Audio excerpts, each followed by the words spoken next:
గడప దాటి బయటికి వచ్చి ఎందులోనన్నా మనసుకు నచ్చిన పని మనం చేసుకుంటున్నాం అంటేనే థిక్ స్కిన్ అయిపోతాం మనం. అవును అవును అవును థిక్ స్కిన్ అవ్వకపోతే చచ్చిపోతాం మనం మాటలు భరించలేక. అవును.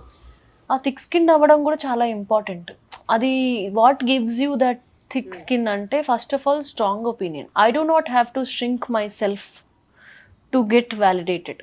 Independent, financial independence. చదువు పిల్లలు చదువుకుంటున్న వాళ్ళు బాగా చదువుకోండి. ఆడపిల్లలు లైట్ తీసుకోకండి, బాగా చదువుకోండి. అంటే చదువు ఒక్కటే ఉందక్క నాకు ఆప్షను, ఇంకా చదువు తప్ప నేను ఇంకేమీ చేయలేను, నాలో ఆర్టిస్ట్ ఉన్నాడు అంటే కూడా ఉన్న ఆప్షన్ని వాడుకోండి, బాగా చదువుకోండి. చదువుకున్న తర్వాత బయటకు వచ్చి ఏమైనా చేద్దాం. ఒక ఆర్ట్ ఒక 10 సంవత్సరాలు ఆపొచ్చు, అవును, కానీ డిపెండెన్స్ని ఆపలేం. చదవట్లేదు, నాకు చదువు అవ్వట్లేదు, నేను చదవలేకపోతున్నాను, నేను పెళ్లి చేసుకుంటున్నాను అంటే జీవితాన్ని తీసుకెళ్ళి ఇలా 2 చేతులతో నువ్వే ఇంకొకరి చేతుల్లో కప్పచెప్తున్నట్టు. అది చేయకండి, ఆడపిల్లలు ఎవ్వరు చేయకండి. నేను చాలా పక్షపాతంగా కనిపించవచ్చు చాలా మంది వ్యూవర్స్కి.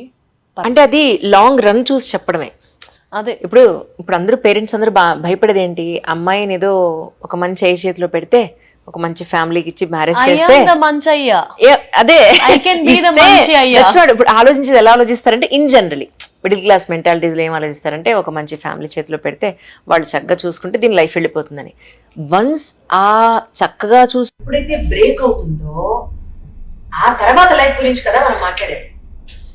If you are not independent, if you are not educated, rest of the life ఏం కావాలి?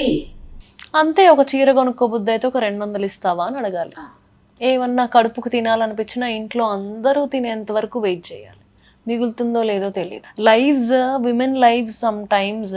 మీరు చాలా మంది మగపిల్లలు ఇప్పుడు నన్ను తిడుతున్నారు, చాలా మంది తిడతారు, ఈ అమ్మాయి చెడగొట్టేస్తుంది ఆడపిల్లల్ని, రాంగ్ మెసేజ్ ఇస్తుంది.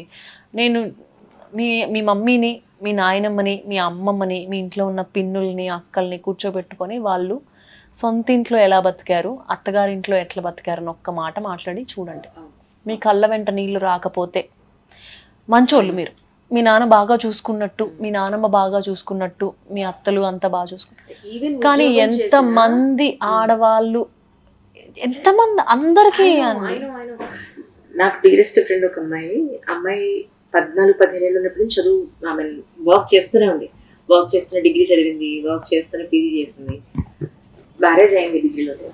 ఆ తర్వాత అది ఉద్యోగం చేస్తున్నా కూడా వాళ్ళ ఆయన వెళ్ళేటప్పుడు అన్నం గిన్నెలో అన్నం ఎంత ఉందో చూసుకునేవాడు.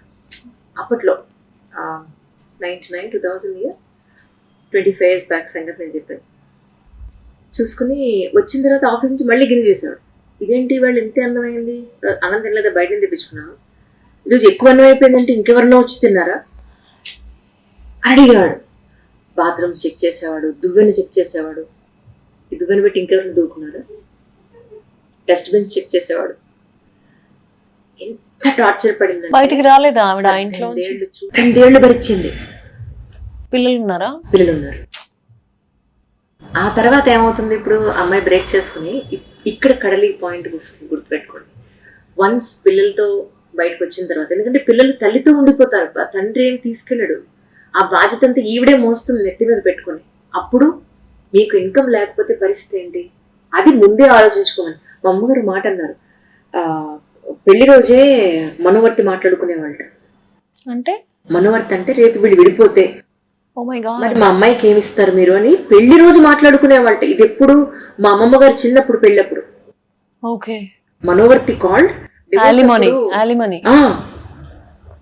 పెళ్ళప్పుడే వాళ్ళు కట్నం గురించి మాట్లాడుతూనే, అప్పట్లో వరకట్నాలు ఉండేవి.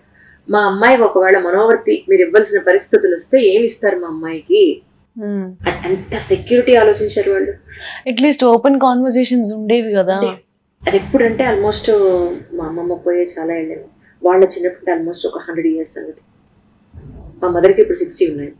ఓ మై గాడ్, చాలా ఏమంటారు, ఎంత థాట్ ప్రాసెస్ ఉంది వాళ్ళకి అనిపించింది. అందరూ అలా లేరండి, లేదు అందరూ లేరు, ఎక్కడో 100 మందిలో ఎక్కడో అంతే అంతే. చాలా మంది మా నాయనమ్మలా ఉంటారు. పాపం మా ముసళ్ళు చూస్తే. ముసళ్ళు అనకూడదు, అనకూడదు, మా అమ్మగారు ఏంటి అలా అంటారు, ఒప్పుకో. మీకు పరిచయం చేస్తాను, 2 days లో నాకు ఫోన్ చేసి కడ్లీ టేక్ రవి అనకపోతే ఇప్పుడు ఈ పుస్తకాలతో పాటు రైట్ నవ్ ఇంకా పైప్ లైన్ లో ఉన్న బుక్స్ ఏం రాస్తారు? ఓ నాదొక నవల్ రాబోతుందండి, నేను డిసెంబర్ అనుకుంటున్నాను. అంటే పేరు అన్న రిలీజ్ చెప్తారా? నా పేరు చెప్పను. లేదు, రిజిస్టర్ చేయించాము, ISBN కొనుక్కున్నాము, సో ఇట్స్ దేర్. కానీ ఎందుకులే ఇప్పుడే మళ్ళీ ఎవరన్నా వేసేస్తారేమో అన్న దాంట్లో. చెప్పండి. But then that's a novel and I want to recreate love this time. ఆ లవ్ మ్యాజిక్ ఏదైతే ఉందో లెటర్స్ టు లవ్ లో మళ్ళీ అంత గొప్ప ప్రేమగా గోముగా రాసింది లేదు.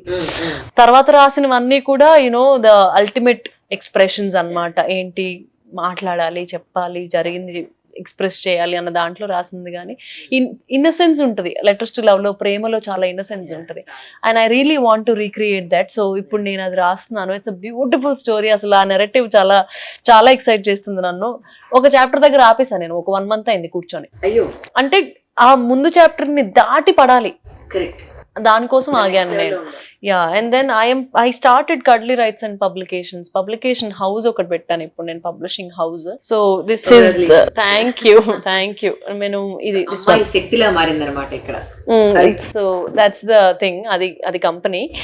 సో యా, సో ఇప్పుడు నా పుస్తకాలు మాత్రమే కాకుండా ఎవరన్నా ఇంట్రెస్టెడ్ రైటర్స్ ఉండి మా కథ నచ్చి, అప్రోచ్ నచ్చి, నెరేటివ్ నచ్చితే we will publish their work. హ్యాపీగా 10% రాయల్టీ కూడా ఇస్తాం. చాలా తక్కువ మంది ఇస్తున్నారు తెలుగులో, but we're giving. Yeah, and ఎందుకంటే నేను పడిచ్చా, కష్టం చూసి వచ్చాను నేను. Yeah, so this is the book that got launched recently from Cuddly Rights నుంచి. సుదర్శన్ అనే ఒక రైటర్ రాశాడు.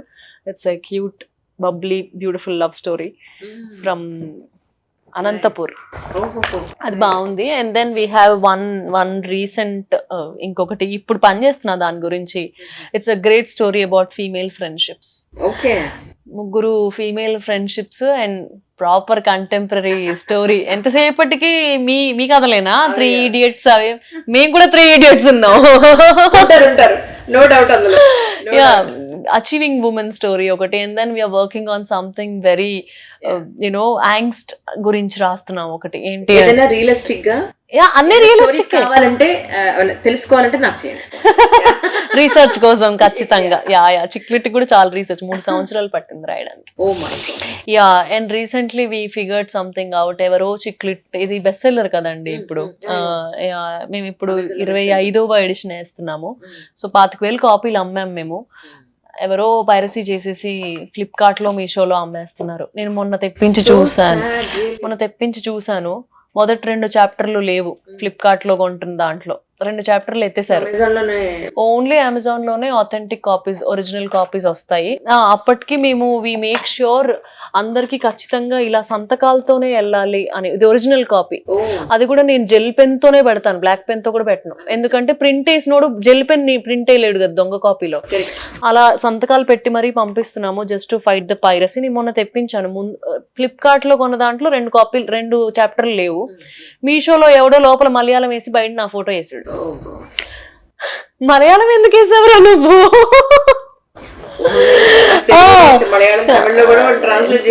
ట్రాన్స్లేట్ కాదు, ఏదో పుస్తకం అది.